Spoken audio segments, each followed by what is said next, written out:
حدیث پاک میں فرمایا قبر میں سزا ملنے لگے گی تو سامنے نماز آ جائے گی، پھر کوئی سزا ملنے لگے گی تو سامنے صدقہ آ جائے گا، پھر کوئی سزا ملنے لگے گی تو کسی سے کی ہوئی بھلائی تھوڑی تھوڑی تیاری رکھو، تھوڑی تھوڑی خیر رکھو، تھوڑا تھوڑا کسی مسکین کو کھلاتے رہو، چھپا چھپا کے پیر جمعرات کا روزہ رکھتے رہو، کبھی کبھی سارے گھر میں سوئے ہوں تو رات کو اٹھ کے نفل پڑھ لیا کرو، کچھ راز نیاز کچھ نیکیاں چھپا کے رکھ لو۔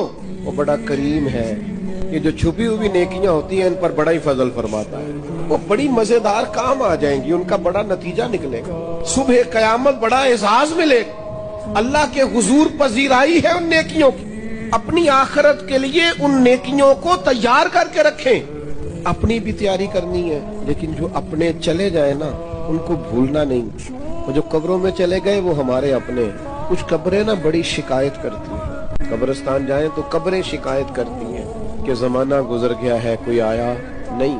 اپنے گاؤں میں اگر قبرستان کسی گاؤں میں ہے تو وہاں بھی فون کرو، بارشوں کے بعد ضرورت ہوتی ہے قبروں کا پتہ لینے کی۔ تھوڑی تھوڑی توجہ، جانے والوں کی قبروں پر جانا، ان کے لیے دعائے مغفرت کرنا۔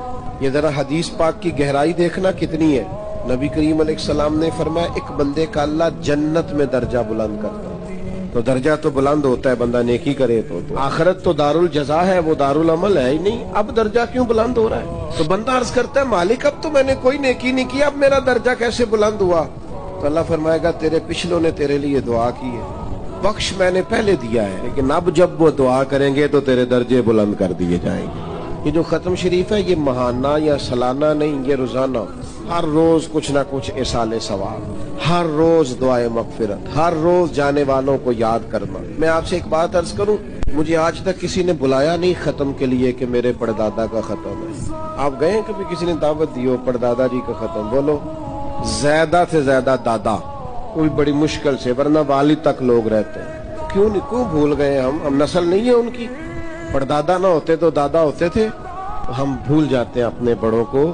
اپنی نسلوں کو یاد رکھیں، ان کے لیے دعائیں بخشش کریں، ان کا خیال کریں، خاص طور پر اصال ثواب کا اہتمام گاہے گاہے کریں، یہ بڑا ضروری ہے۔ اور قریبی جب دعا مانگتے ہیں نا، جب بھائی دعا مانگتا ہے تو ذرا درد سے مانگتا ہے، بیٹا دعا مانگتا ہے تو ذرا درد سے مانگتا ہے، جب اپنے کوئی دعا مانگتے ہیں تو پھر ان کی دعاؤں کا انداز کچھ اور طرح کا ہوتا ہے۔